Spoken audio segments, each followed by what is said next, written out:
Welcome back to News 46.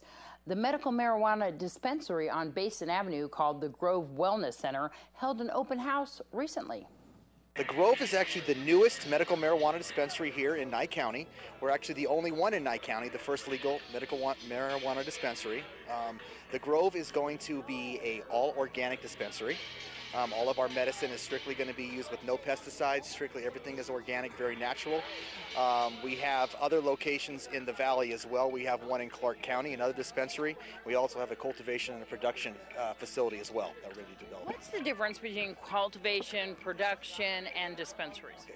Cultivation is where you actually grow the product, where you take it from the seed all the way until the flower, and that is where you trim and you take the flower, you trim it, you package it, and then from there it gets sent off to dispensaries for sale. And then also a production facility is where you take the grown products and make it into an oil. And you take that oil, you can put it into edibles like food, or you can put it into vaporizers for smoking.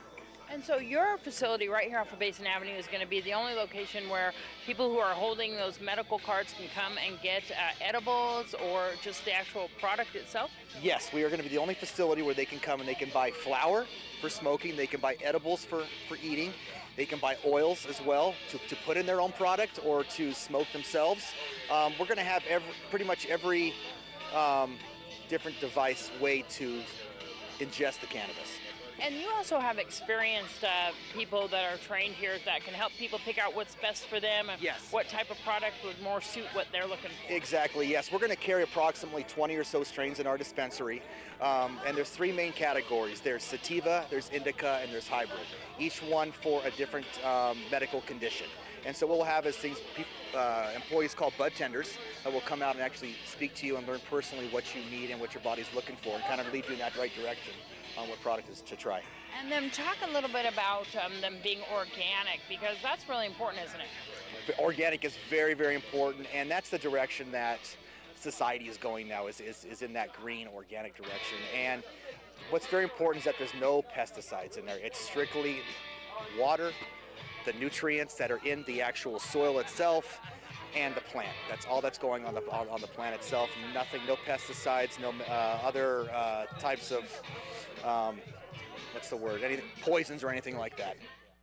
And here's Noah Begum with today's Angie's List report concerning animal invasion. And we're not talking about the beetles. You know how nice it is to have a warm home to go to when it's cold and nasty outside? Animals like to snuggle too. And if you're not careful, it'll be your house they'll see as shelter from the cold. Kathy Pribble doesn't have a thing against squirrels, but she does think they ought to live outside. And I walked in the house and I immediately knew that there was something amiss. I have two cats, but they don't knock over my vase of flowers. They don't leave trails of things through my house. I walked into the kitchen. I had left a package of Fig Newtons out on the counter, and they were torn to shreds all over the floor, a mess. But the most surprising thing was that the water was running in the sink.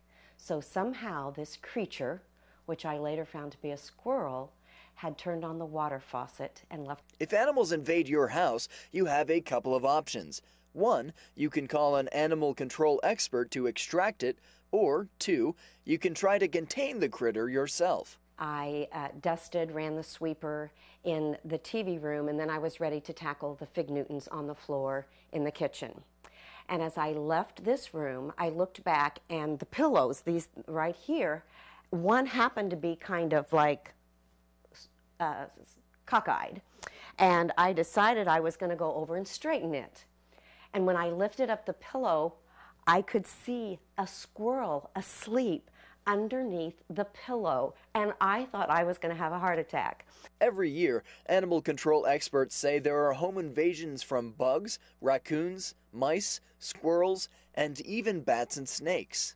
Wild animals in your house are funny unless they happen to you. Years ago, I had a member story where she was getting in the shower, and she looked down, and she's like, oh, there's a leaf in my shower? She reached down, it was actually a bat. These animals can be dangerous and destructive, so knowing what to do in case of that problem is important. Getting the animals out of your house is just the first part of dealing with an animal invasion. Animal proofing is like buying insurance. You're insuring, your risk is going down that you're gonna have animal entry.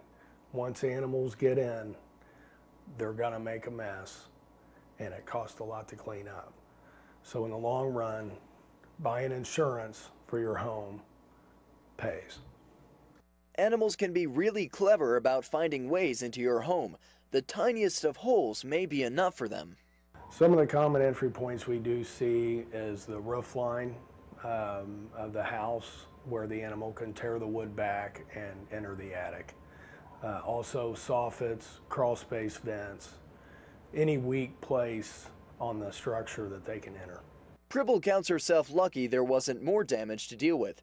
Her grandkids are happy it happened too. And I was telling it from one adult to another group of adults.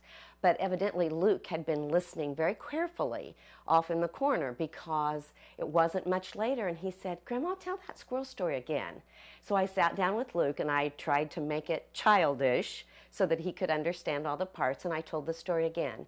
It wasn't 5 minutes and he said again, "Grandma, tell me that squirrel story." And every time I saw him for months, even up to a year, he would say, "Grandma, tell me that one squirrel story, will you please?" So then I decided to write a book, and I created what I called Grandma's Squirrel Story, a True Tale. Should you fall victim to an animal invasion, Angie's List recommends you do your best not to panic. Even rat, bat, snake, or whatever it is that sought shelter from the storm. Get to a safe place and do your research, because hiring a pet removal company can get expensive. And you can always head over to the Angie's List website for tips on how to find an animal wrangler who won't take advantage of your fear.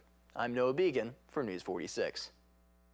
Thanks so much, Noah. Well, when we return, we'll have Noah back here to tell you your weather forecast. News 46 weather is brought to you by your local dairy farmers. Dairy products are very important in maintaining a healthy body. Hello and welcome back to News 46. Today is Tuesday, June 23rd. Today we had partly cloudy skies with a high of 103 degrees. Your average temperature on this time of year is 101 degrees. Winds were coming from the south-southwest today at 9 miles per hour with gusts up to 17 miles per hour. The UV index today was 9, which is very high. Humidity was at 4% today. Sunrise was at 5:28 this morning, and the record high in 1959 was 113 degrees. Well, tonight we'll have clear skies with a low of 72 degrees. Your average temperature around this time of year is 77 degrees. Winds will be coming from the northeast this evening at 6 miles per hour with gusts up to 13 miles per hour. Humidity will be at 8%. Sunset will be at 8:06 this evening, and the record low in 1944 was 55 degrees. Tomorrow we'll have sunny skies with a high of 107 degrees and a low of 74 degrees. Winds will be coming from the south-southwest at 9 miles per hour with gusts up to 15 miles per hour. Humidity will be at 7%. Sunrise will be at 5:28 tomorrow morning, and the UV index will be 10, which is very high. For our 7-day forecast, we'll have a mostly sunny week with a few clouds showing up this Friday with partly cloudy weather, and then again early next week, Monday and Tuesday. Your high temperatures will be starting off at 107 degrees tomorrow. That'll be going up, peaking at 110 degrees this Friday and Saturday. That'll be going back down, hitting 106 degrees by next Monday. Your low temperatures will be starting off at 74 degrees tomorrow. That'll be going up, hitting 79 degrees early next week on Tuesday.